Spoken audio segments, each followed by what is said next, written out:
शांति। आज 14 अक्टूबर 2020 के बाप दादा के मधुर महावाक्य सुनेंगे। बाबा कहते तुम बच्चों को बाप टीचर बन के पढ़ाने आए हैं तो पढ़ाई पर बच्चों को पूरा ध्यान देना है। कभी भी पढ़ाई मिस नहीं करनी है और पढ़ाई में गफलत नहीं करनी है। ऐसा नहीं कि एक दिन हमने मुरली सुनी दूसरे दिन नहीं सुनी तो हर्जा नहीं है, ऐसा नहीं सोचना। मुरली को पढ़ाई को प्रतिदिन पढ़ना है।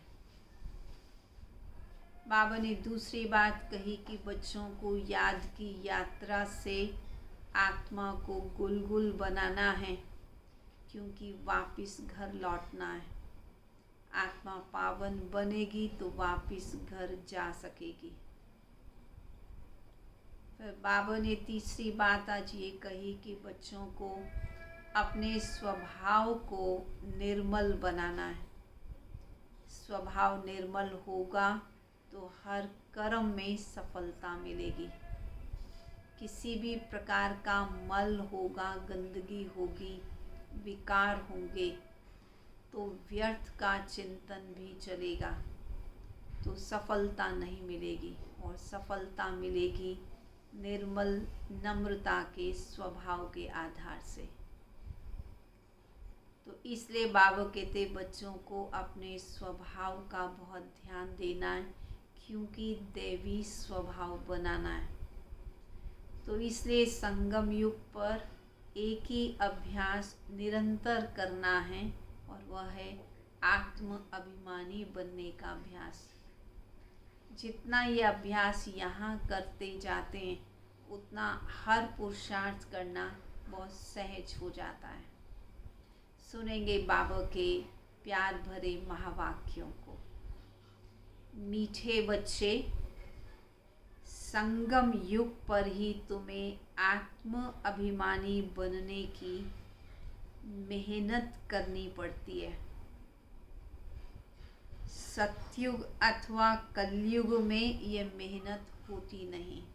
ना कलयुग में ये मेहनत करते, ना सतयुग में करते हैं, पर संगम पर ज़रूर करनी है। प्रश्न है, श्री कृष्ण का नाम उनके माँ बाप से भी अधिक बाला है, क्यों?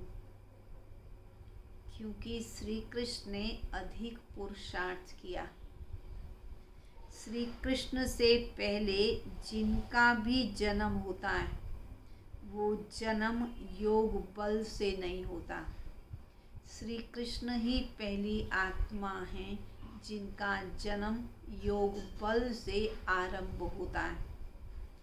कृष्ण के माँ बाप ने कोई योग बल से जन्म नहीं लिया। दूसरी बात ये भी है कि पूरी कर्मातीत अवस्था वाले राधे कृष्ण ही हैं, वही सद्गति को पाते हैं।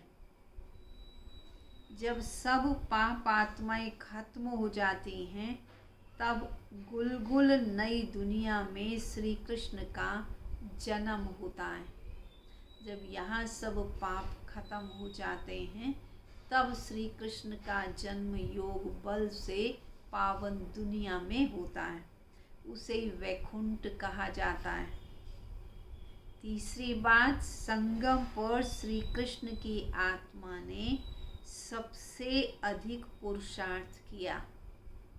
इसलिए श्री कृष्ण का नाम माँ बाप से भी अधिक बाला होता है, पुरुषार्थ के आधार से, पावनता के आधार से, कर्मातीत अवस्था के आधार से। ओम शांति।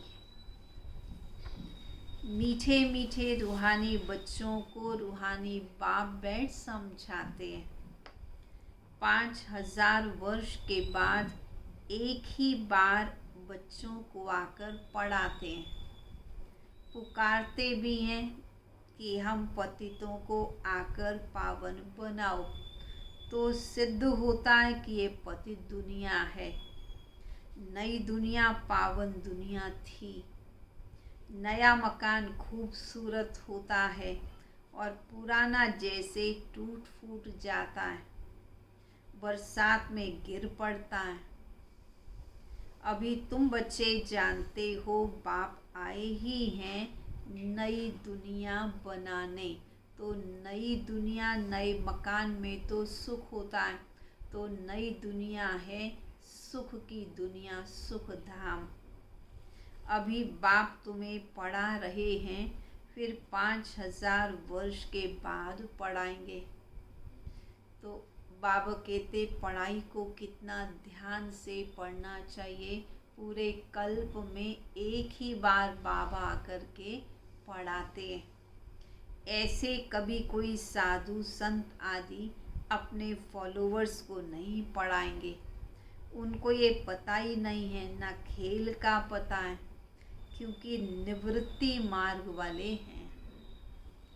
बाप बिगर कोई भी सृष्टि के आदि मध्य अंत का राज समझा ना सके। आत्म अभिमानी बनने में ही बच्चों को मेहनत लगती है, क्योंकि आधा कल्प में तुम कभी आत्म अभिमानी बने ही नहीं हो। द्वापर युग और कलयुग में तो कभी पुरुषार्थ ही नहीं किया आत्म अभिमानी बनने का। अब बाबा कहते हैं अपने को आत्मा समझो। ऐसे नहीं कि आत्मा सो परमात्मा, नहीं, अपने को आत्मा समझ परमपिता परमात्मा शिव बाबा को याद करना है। याद की यात्रा मुख्य है, जिससे तुम पतित से पावन बनते हो। इसमें कोई स्थूल बात नहीं है, कोई नाक कान आदि बंद नहीं करना है। मूल बात तो है अपने को आत्मा समझ बाप को याद करना है भी सहज। तुम आधा कल्प से आदती हो किस चीज के? देह अभिमान में रहने के। पहले अपने को आत्मा समझेंगे तब बाप को याद कर सकेंगे। भक्ति मार्ग में भी बाबा बाबा कहते आए हैं। बच्चे जानते हैं सतयुग में एक ही लौकिक बाप होता है, वहाँ पारलौकिक बाप को याद ही नहीं करते क्योंकि सुख है। भक्ति मार्ग में फिर 2 बाप बन जाते हैं, एक लौकिक दूसरा पारलौकिक। दुख में सब पारलौकिक बाप को याद करते हैं। तो सतयुग में एक पिता और फिर बाबा कहते कलयुग में 2 पिता, एक लौकिक और एक पारलौकिक। सतयुग में भक्ति होती नहीं, वहाँ तो है ही ज्ञान की प्रारब्ध। ऐसे नहीं कि ज्ञान रहता है, इस समय के ज्ञान की प्रारब्ध मिलती है। बाप तो एक ही बार आते हैं। आधा कल्प बेहद के बाप का सुख का वर्षा रहता है, फिर लौकिक बाप से अल्पकाल का वर्षा मिलता है। ये मनुष्य नहीं समझा सकते, यह है नई बात। 5000 वर्ष में संगम युग पर एक ही बार बाबा आते हैं, जबकि कलयुग का अंत और सतयुग आदि का संगम होता है, तभी बाप आते हैं नई दुनिया फिर से स्थापन करने। नई दुनिया में न लक्ष्मी नारायण का राज्य था, फिर त्रेता में राम राज्य। बाकी देवताओं आदि के जो इतने चित्र बनाए हैं वह सब है भक्ति मार्ग की सामग्री। बाबा कहते बच्चे इन सब को भूल जाओ। जो इतनी भक्ति की सामग्री इकट्ठी की, अब ज्ञान मिल गया, बाप मिल गया, तो अब उन सब को भूल जाओ। अभी अपने घर को और नई दुनिया को याद करो। ज्ञान मार्ग है समझ का मार्ग, जिसे तुम 21 जन्म समझदार बन जाते हो। कोई दुख भी नहीं रहता है। सतयुग में कभी कोई ऐसे नहीं कहेंगे कि हमको शांति चाहिए, या भगवान को भी नहीं कहते ऐसी जगह ले चलो जहाँ सुख चैन हो। वहाँ तो है ही सदा काल के लिए सुख चैन। कहा जाता है मांगने से मरना भला। बाप तुमको ऐसा साहूकार बना देते हैं जो देवताओं को भगवान से भी कोई चीज़ मांगने की दरकारी नहीं रहती। यहाँ तो देखो, स्थूल वस्तु में भी मांगते हैं, दुआएं भी मांगते हैं। पोप आदि आते हैं तो उनसे भी दुआ लेने के लिए सब जाते हैं। पोप कितनों की शादियां कराते हैं। बाबा तो ये सब काम नहीं करते हैं। बाबा तो पढ़ाते हैं और कहते हैं जो जितना पढ़ाई को अच्छी तरह पढ़ेगा, समझदार बनेगा, वही ऊंच पद पाएगा। भक्ति मार्ग में जो पास्ट हो गया सो अब हो रहा है, फिर रिपीट भी होगा। दिन प्रतिदिन भारत कितना गिरता जाता है। अभी तुम उस संगम पर और बाकी सब हैं कलयुग में। जब तक यहाँ न आए, जब तक बाबा के पास नहीं आए, तब तक कुछ भी समझ ना सके। ये भी उनको पता नहीं है कि ये संगम युग है या कलयुग है। एक ही घर में बच्चे समझते हम संगम पर हैं और बाप कहेंगे हम कलयुग में हैं। तो कितनी तकलीफ हो जाती है। दोनों के विचार बिल्कुल अलग अलग हो जाते हैं। वो कलयुगी संस्कारों वाले और वो संगम युगी संस्कारों वाले। खान पान आदि का भी झंझट हो जाता है। तुम तो संगम युगी हो, शुद्ध पवित्र भोजन खाने वाले। देवताएं कभी प्याज आदि नहीं खाते, इसलिए नवरात्रों पर जब देवियों का आवाहन करते हैं तब भी भक्त लोग प्याज लहसुन उन दिनों में नहीं खाते। नॉन वेज तो नहीं खाते, परंतु प्याज लहसुन भी नहीं खाते। ज़रूर ये समझते हैं कि देवताओं को ये अच्छा नहीं लगेगा, इसलिए भक्त भी उन दिनों में नहीं खाते। तो केवल उन्हीं दिनों में देवताओं को खुश करने का प्रयास करने के लिए शुद्धि की तरफ ध्यान देते हैं। परंतु बाबा ने हमको सिखाया, बच्चे तुम्हें खुद ये लक्ष्य रखना है कि हमें दैवी गुण धारण करके हमें ही देवता बनना है। तो फिर तो हमें भोजन भी शुद्ध खाना है, विचार भी शुद्ध रखने हैं, व्यवहार भी शुद्ध रखना है। इन देवताओं को कहा जाता संपूर्ण निर्विकारी। भक्ति मार्ग में सब तमो प्रधान बन गए। अब बाप कहते बच्चे सतो प्रधान बनो।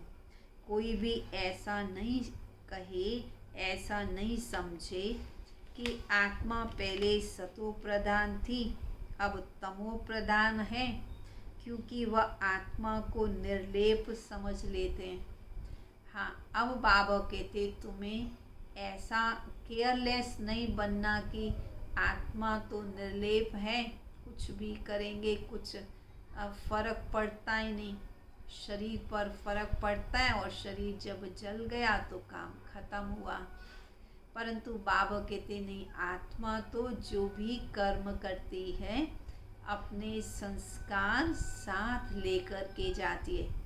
आत्मा अच्छे कर्म करती है तो महान आत्मा, पुण्य आत्मा कहलाती है, और गलत कर्म करती है तो पाप आत्मा कहलाती है। तो लेप छेप तो आत्मा पर ही लगती है। इसलिए जब पुनर्जन्म होता है तो कोई गरीब के यहाँ, कोई साहूकार के यहाँ, कोई धर्मात्मा के यहाँ, कोई पाप आत्मा के यहाँ, इन सब के पीछे कारण तो आत्मा पर कर्म का प्रभाव पड़ता है, आत्मा संस्कार अपने साथ लेकर के जाती है, उसी के परिणाम स्वरूप अगले जन्म में फल मिलता है। आत्मा सो परमात्मा कहना भी रॉन्ग है, आत्मा निर्लेप है ये कहना भी रॉन्ग है। बाबा कहते मैं तो ज्ञान का सागर हूँ, जो इस देवी देवता धर्म के होंगे वो सब आकर फिर से अपना वर्षा लेंगे।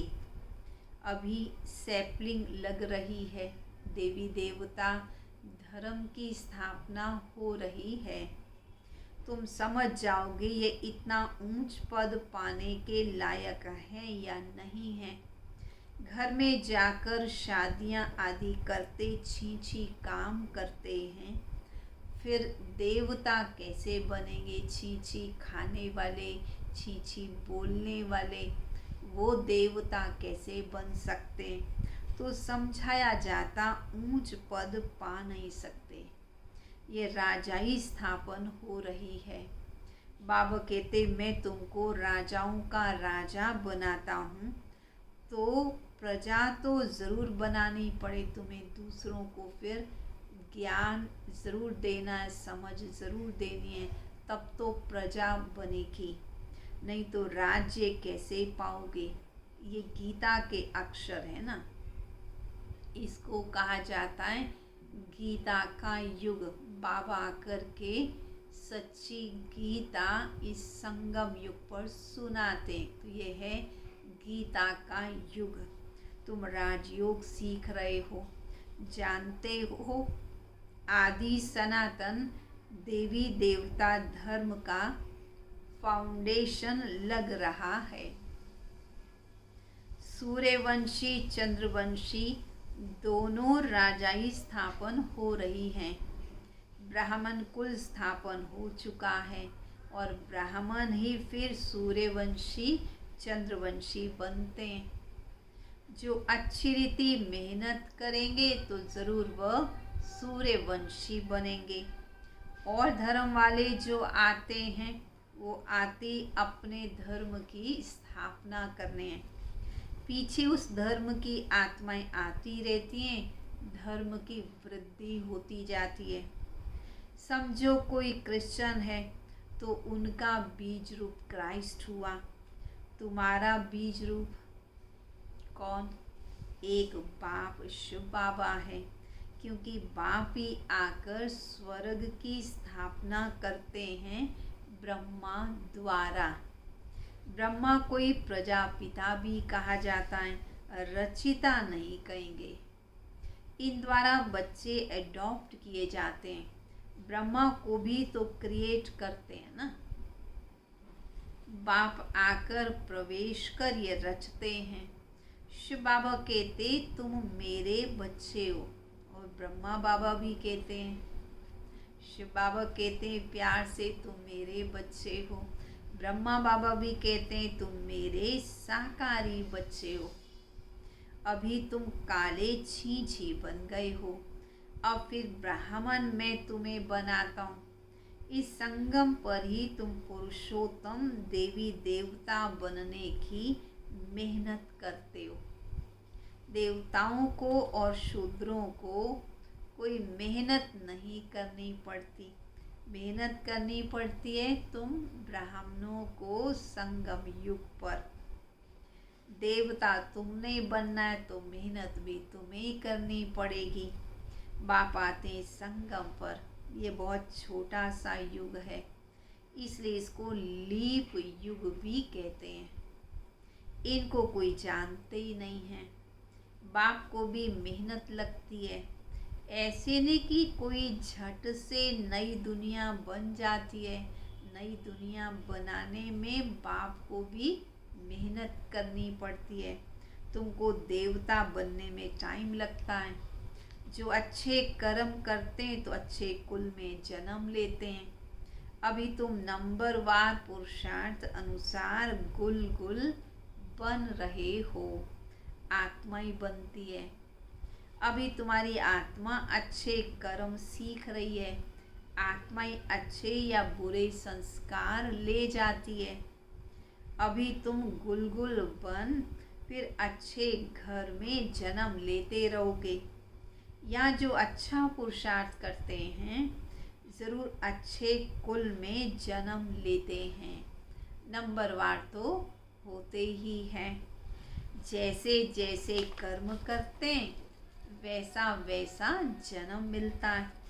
जब बुरे कर्म करने वाले बिल्कुल ही खत्म हो जाते हैं फिर स्वर्ग स्थापन हो जाता है। छांट छूट होकर, छांट छूट होती है, जो गलत करने वाले हैं वो खत्म हो जाते हैं। वो सब आत्माएं मुक्ति में चली जाती हैं। और जो पावन आत्माएं हैं सुकर्म करने वाले वो यहाँ पर फिर वापस आ जाते हैं। परम धाम से हो कर के फिर वापस लौटते हैं। और जब सारी पावन आत्माएं होती हैं इस धरा पर तभी स्वर्ग कहलाता है। तमो प्रधान जो भी हैं वो खत्म हो जाते हैं। फिर नए देवताओं का आना शुरू होता है। जब भ्रष्टाचारी सब खत्म हो जाते हैं तब श्री कृष्ण का जन्म होता है। तब तक बदली सदली होती रहती है, आना जाना चलता रहता है। जब श्री कृष्ण का जन्म हो जाता है तब से पावन दुनिया स्वर्ग शुरू हो जाता है। जब कोई छीछी नहीं रहेगा तब श्री कृष्ण आएगा। तब तक तुम आते जाते रहोगे। कृष्ण को रिसीव करने वाले माँ बाप भी पहले से चाहिए ना। फिर सब अच्छे अच्छे रहेंगे, बाकी चले जाएंगे, तभी उसको स्वर्ग कहेंगे। तुम कृष्ण को रिसीव करने वाले रहोगे, भले तुम्हारा छीछी जन्म होगा, क्योंकि पवित्रता से तो पहला जन्म श्री कृष्ण का ही होता है। क्योंकि रावण राज्य न शुद्ध जन्म तो हो ना सके। गुलगुल जन्म कृष्ण का ही पहले पहले होता है। कितने राज बाबा बच्चों को समझा रहे हैं। उसके बाद नई दुनिया वैकुंठ कहा जाता है। कृष्ण बिल्कुल गुलगुल नई दुनिया में आएंगे। रावण संप्रदाय बिल्कुल खत्म हो जाएगी। कृष्ण का नाम उनके माँ बाप से भी ज़्यादा बाला है, प्रसिद्ध ज़्यादा है। कृष्ण के माँ बाप का नाम इतना बाला नहीं है जितना कृष्ण का। कृष्ण से पहले जिनका जन्म होता है वह योग बल से जन्म नहीं लेंगे। ऐसे नहीं कृष्ण के माँ बाप ने कोई योग बल से जन्म लिया, नहीं। अगर ऐसा होता तो उनका ही नाम बाला होता, तो सिद्ध होता उनके माँ बाप ने कृष्ण की अपेक्षाकृत उतना पुरुषार्थ नहीं किया जितना कृष्ण ने किया। तो ये सब बातें आगे चल तुम समझते जाओगे। पूरी कर्मातीत अवस्था वाले राधे कृष्ण ही हैं, वही सदगति में आते हैं। पाप आत्माएं सब खत्म हो जाती हैं तब उनका जन्म होता है। फिर कहेंगे पावन दुनिया, इसलिए कृष्ण का नाम बाला है। माँ बाप का इतना नहीं है। आगे चल तुमको बहुत साक्षात्कार होंगे। टाइम तो अभी है थोड़ा। तुम किसी को भी समझा सकते हो कि हम ये बनने के लिए पढ़ रहे हैं। विश्व में इनका राज्य अब स्थापन हो रहा है, हमारे लिए तो नई दुनिया चाहिए। अभी तुमको देवी संप्रदाय नहीं कहेंगे, तुम हो ब्राह्मण संप्रदाय, देवता बनने वाले हो। देवी संप्रदाय बन जाएंगे तो फिर तुम्हारी आत्मा और शरीर दोनों स्वच्छ होंगे। अभी तुम संगम युगी पुरुषोत्तम बनने वाले हो। ये सारी मेहनत की बात है। याद से ही विकर्मा जीत बनना है। तुम खुद कहते हो याद घड़ी घड़ी भूल जाती है। बाबा पिकनिक के लिए ले जाते हैं तो बाबा को ख्याल रहता है कि भले पिकनिक करा रहे हैं बच्चों को, पर फिर भी शिव बाबा को याद करते हैं। फिर ब्रह्मा बाबा को भी एक ख्याल रहता है कि हम याद नहीं करेंगे तो शिव बाबा क्या कहेंगे। इसलिए बाबा कहते तुम याद में बैठकर भले पिकनिक करो, मना नहीं है। कर्म करते माशु को याद करो तो विकर्म विनाश होंगे, इसमें ही मेहनत है। या से आत्मा पवित्र होगी, अविनाशी ज्ञान धन भी जमा होगा। फिर अगर अपवित्र बन जाते हैं तो सारा ज्ञान बह जाता है। पवित्रता ही मुख्य है। बाप तो अच्छी अच्छी बातें समझाते हैं। ये सृष्टि के आदि मध्य अंत का ज्ञान और किसी में है नहीं। और जो भी सत्संग आदि हैं वो सब हैं भक्ति मार्ग के। बाबा ने समझाया भक्ति वास्तव में प्रवृत्ति मार्ग वालों को ही करनी है। तुम्हारे में तो कितनी ताकत रहती है, घर बैठे तुमको सुख मिल जाता है। सर्वशक्तिवान बाप से तुम इतनी ताकत लेते हो। सन्यासियों में भी पहले ताकत थी, जंगलों में रहते थे। अभी तो कितने बड़े बड़े फ्लैट्स में आ गए हैं, अभी वो ताकत नहीं है। जैसे तुम्हारे में भी पहले सुख की ताकत रहती है, फिर वह कम हो जाती है। उनमें भी पहले शांति की ताकत थी, अब वो ताकत नहीं रही है। आगे तो सच वो भी कह देते थे कि हम रचिता और रचना को नहीं जानते। अभी तो कह देते हम ही भगवान हैं।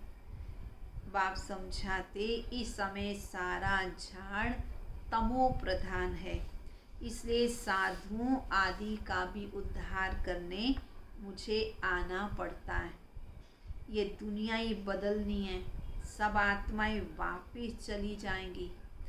एक भी नहीं जिसको ये पता हो कि हमारी आत्मा में अविनाशी पार्ट भरा हुआ है, जो फिर से रिपीट करेंगे। आत्मा इतनी छोटी सी है और छोटी सी आत्मा में अविनाशी पार्ट भरा हुआ है, जो कभी विनाश नहीं होता है। इसमें बड़ी अच्छी बुद्धि, पवित्र बुद्धि चाहिए समझने के लिए। वह तब होगी, कब होगी? जब याद की यात्रा में बड़े मस्त रहेंगे। मेहनत के बिना तो पद नहीं मिल सकता, इसलिए गाया जाता चढ़े तो चाखे वैकुंठ रस, गिरे तो चकनाचूर। कहा ऊंच से ऊंच राजाओं का राजा, डबल सिरताज बनना, और कहा प्रजा बनना। पढ़ाने वाला तो एक ही है, इसमें बड़ी समझ अच्छी चाहिए। बाबा बार बार समझाते याद की यात्रा मुख्य है। मैं तुमको पढ़ाकर विश्व का मालिक बनाता हूँ, तो मैं तुम्हारा टीचर भी ठहरा, तुम्हारा गुरु भी ठहरा। बाप तो है ही टीचर्स का भी टीचर, बापों का बाप। ये तो तुम बच्चे जानते हो, हमारा बाबा बहुत प्यारा है। ऐसे बाप को तो बहुत प्यार से याद करना है। पढ़ना भी पूरा है, पढ़ना भी ज़रूर है, और पूरी पढ़ाई पढ़नी है। बाप को याद नहीं करेंगे तो पाप नष्ट नहीं होंगे। बाप सभी आत्माओं को साथ ले जाएंगे, बाकी शरीर तो सब खत्म हो जाएंगे। आत्माएं अपने अपने धर्म के सेक्शन में जाकर निवास करती हैं। अच्छा, मीठे मीठे सिक्के लदे बच्चों प्रति माता पिता बाप दादा का याद प्यार और गुड मॉर्निंग। रूहानी बाप की रूहानी बच्चों को नमस्ते। रूहानी बच्चों की रूहानी बाप दादा को नमस्ते नमस्ते नमस्ते। धारणा के लिए मुख्य सार। बुद्धि को पवित्र बनाने के लिए याद की यात्रा में मस्त रहना है।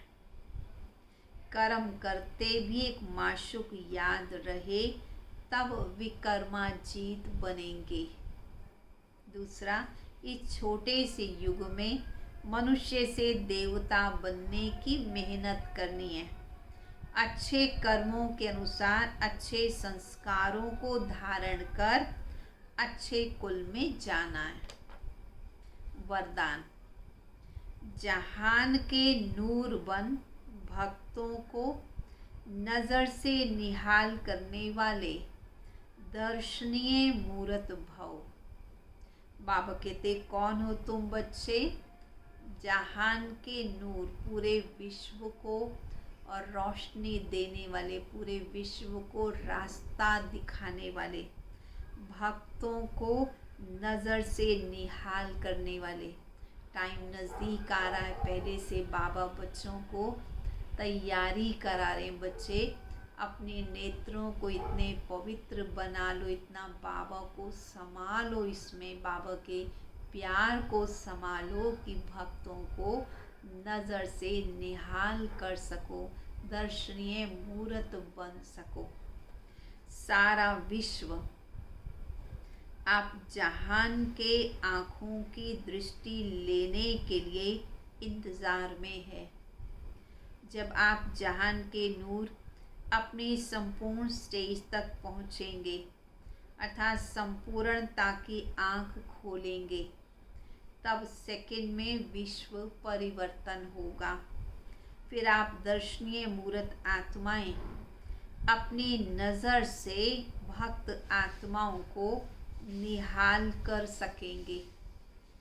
नज़र से निहाल होने वालों की लंबी क्यू है, भक्तों की क्यू लंबी है। हम देखते हैं मंदिरों में एक ही देवी या एक ही देवता की प्रतिमा होती है और भक्तों की लाइन इतनी लंबी होती है। भिन्न भिन्न प्रकार की आशाओं को लेकर के वो मंदिर में दर्शन के लिए आते हैं। तो बाबा कहते, वास्तव में वह जो मूर्तियां हैं वो आप चैतन्य मूर्तियों का ही यादगार है, आप बच्चों का ही यादगार है, परंतु आपकी संपूर्ण स्टेज का यादगार है। तो ऐसी संपूर्ण स्टेज बच्चों को अपनी बनानी है। तो संगम युग पर ही अपने योग के वाइब्रेशन से भक्तों की आशाओं को पूर्ण करना है। बाबा कहते, तुम बच्चों को ये कार्य अभी ही करना है। तो भक्त आत्माओं को नज़र से निहाल करना है। नज़र से निहाल होने वालों की लंबी क्यू है, इसलिए संपूर्णता की आँख बच्चों की खुली रहे। संपूर्ण स्थिति क्या होती है, संपूर्णता के लक्षण क्या होते हैं, संपूर्ण आत्माएं कैसे कर्म, कैसे व्यवहार करती हैं, बाबा कहते वैसे आप अभी करो। जैसे देवी देवता हमेशा आशीर्वाद देते हैं, कोई कुछ भी करे, कैसे भी करे, वो दुआएं देते हैं। वैसे बाबा कहते, तुम बच्चे भी हमेशा दुआएं देते रहो। आँखों का मलना और संकल्पों का गुटका व झुटका खाना बंद करो, तब दर्शनीय मूर्त बन सकेंगे। किसी भी प्रकार के संकल्पों में नहीं आओ, लेकिन संपूर्ण मूर्ति बन के सबको जो चाहिए वह दो। स्लोगन। निर्मल स्वभाव निर्माणता की निशानी है। निर्मल बनो तो सफलता मिलेगी। किसी भी प्रकार की गंदगी मल वो हमारे अंदर न हो, तब सफलता मिलेगी। तो स्वभाव को निर्मल बनाओ। अच्छा, ओम शांति। बाबा की याद में सब उड़ चलेंगे।